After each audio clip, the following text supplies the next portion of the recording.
moi personnellement, dans l'ensemble, je suis à peu près satisfait. Donc jusque-là, tout va bien. Et voilà.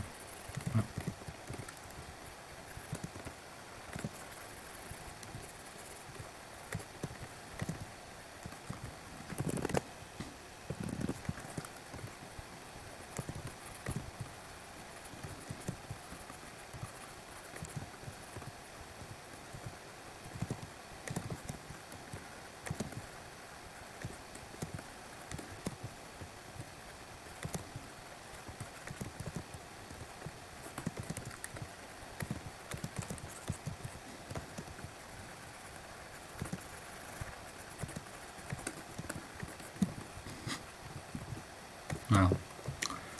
Ici. Ouais. Pareil, cette histoire de pointe là dont je parlais tout à l'heure. Faire attention à ces choses. Pour ce style-là, c'est juste que c'est ce qui passe le mieux. Donc on fait des fausses pointes, si on peut appeler ça comme ça. On vient arrondir un petit peu. Bon,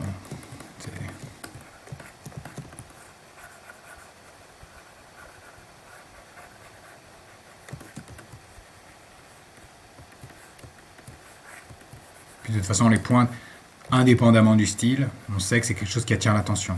Bon, qui génère du danger, de la menace, d'accord. Mais en tout cas, une chose est sûre, c'est que ça attire l'attention. Et comme d'habitude, l'attention, c'est comme le niveau de détail, c'est quelque chose qui doit être... enfin, les zones d'attention, c'est quelque chose qui doit être géré. On ne peut pas attirer l'attention partout. Et donc on limite l'utilisation de contrastes forts ou de pointes ou ce genre de choses. On le limite à des endroits bien spécifiques, au choix. À des choix qu'on détermine. On prend le temps de bien choisir. On fait pas ça n'importe comment, quoi.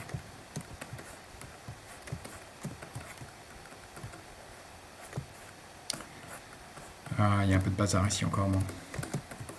Voilà. Dans l'ensemble, ça c'est pas trop mal, surtout vu de loin, ça va. Ouais. Et peut-être qu'au final, il y aura probablement les deux versions de la tête de loup. Donc là, plus celle que je suis en train de faire maintenant, et l'autre qui est plus fine, en gros qui couvre moins le haut du visage. C'est possible d'avoir les deux versions.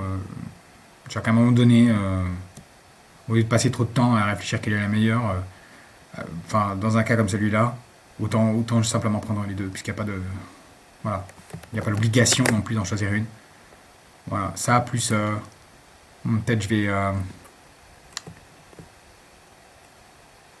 peut-être que je vais simplement avoir les deux versions, et en même temps, je changerai peut-être de couleur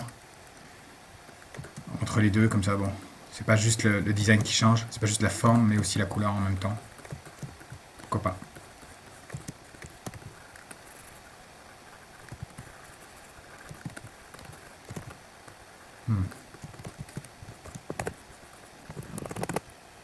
Ok. Donc en fait, ici, cette partie-là, là, j'aime bien garder un peu de... Du moins pour l'instant. J'aime bien garder un peu de mollesse.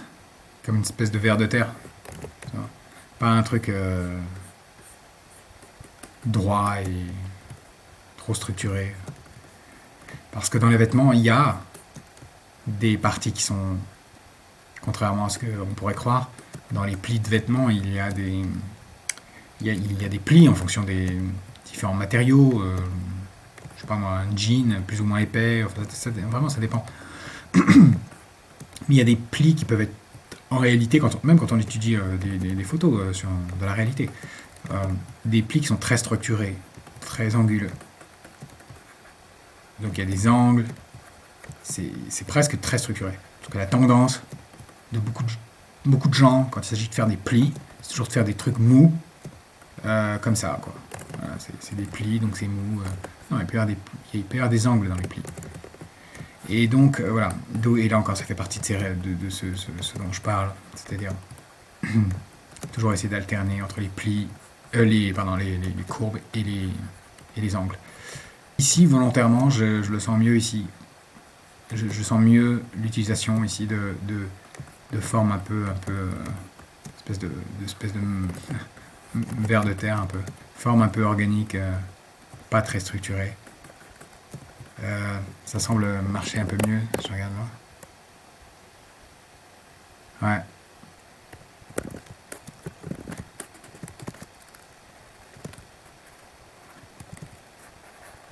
Ok.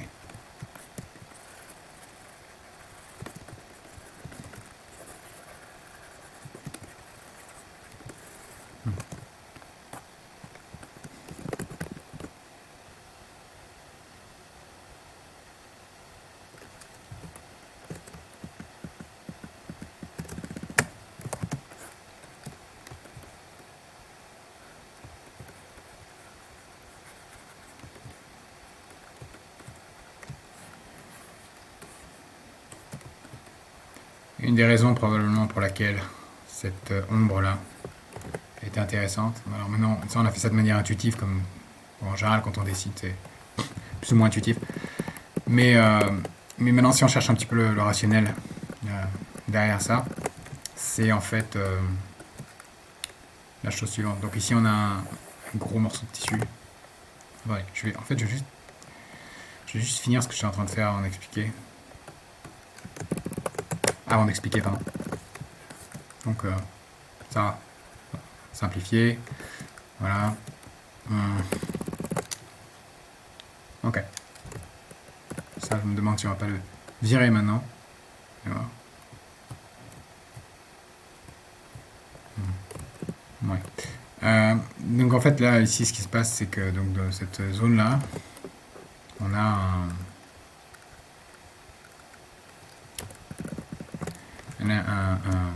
un pli ou un bourrelet ou peu importe, on en a presque même on pourrait dire deux d'une certaine manière. Donc là c'est ce que j'aperçois maintenant, que je n'avais pas vu avant. Enfin c'est ce qui s'est dessiné d'une certaine manière, plus ou moins de manière plus ou moins accidentelle.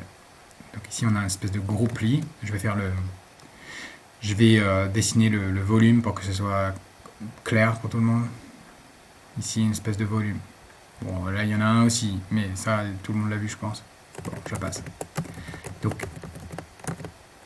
ici, dans ce vêtement, il y a un volume. Voilà. Et puis là, probablement, il y en a un autre ici. Donc ça, c'est des plis, en fait. Et puis il y en a un autre là. Qui se fond avec les autres. Voilà. Donc, je vais mettre je vais appeler ça structure. Voilà. Donc en fait, la surface, ici, c'est quelque chose comme ça. On va dire. Voilà. Je suis trompé de... Okay. C'est ça. Avec l'ombre, évidemment, qui est l'ombre bien noire. On a bien compris que donc du coup là ça va ici. Là, on a le... Bon, là, c'est un peu... Ok, je vais passer. Ça, c'est un peu compliqué, cette partie-là. Mais on va dire ça. En gros, là, ici, là, ça repart ici. Là, ça va dans le creux. Et là, ça repart ici. Bon. Puis bon, là, on va dire, pour simplifier, on va faire comme ça. Et puis là, comme ça. Et puis, bon, on a compris. Après, c'est le... Voilà, au niveau du volume, ce que ça donne. Peut-être pas tous les faire, mais en fait, on a compris, je pense. Un creux ici, et puis là, gros machin. Donc ça, c'est intéressant. Il faudra le mettre un peu plus au propre, bien sûr. Et un autre élément qui est intéressant ici, mais là, c'est plus des histoires de... On sort un peu de ces histoires de structure, qui est, disons, plus en termes de forme, indépendamment du volume, qui est cette espèce tout simplement de Z. Ça, c'est sympa. Ça, c'est dynamique. Donc, ouais, c'est un joli Z. Voilà. Donc là, avec ce que je fais en bleu, là, on parle pas de géométrie, de volume, d'espace. On parle juste d'une forme, une belle forme.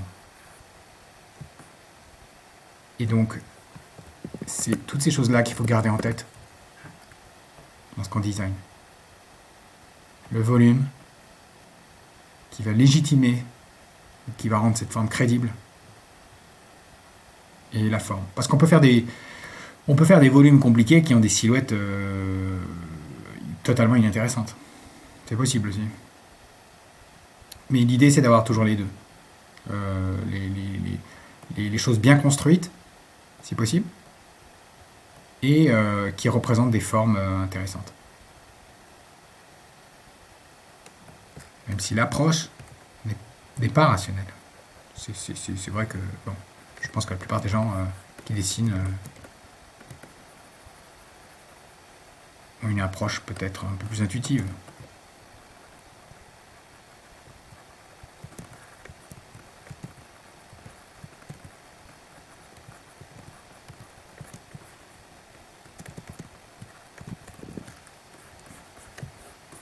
Là, par exemple, ce que je veux dire par là, c'est que ça, c'est clair que c'est, voilà, c'est censé être comme ça, et puis voilà. Mais c'est vrai qu'il y a toujours cette histoire de est-ce qu'il y a une courbe ici, est-ce qu'il y a un angle là, enfin, ce genre de choses qu'il faut faire un peu à distance plutôt. Enfin, c'est pas plutôt, c'est même obligatoirement. Euh,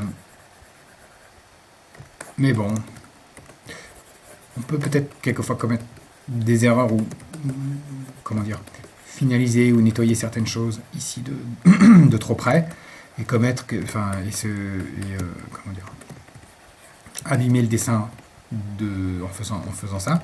Mais bon, c'est vrai que comme c'est un calque séparé, on peut toujours activer, désactiver, revenir un peu en arrière, voir comment c'était avant. Et donc si on commet quelques erreurs ici, bon bah, on peut toujours les rattraper plus tard. Donc c'est pas trop, pas vraiment dramatique.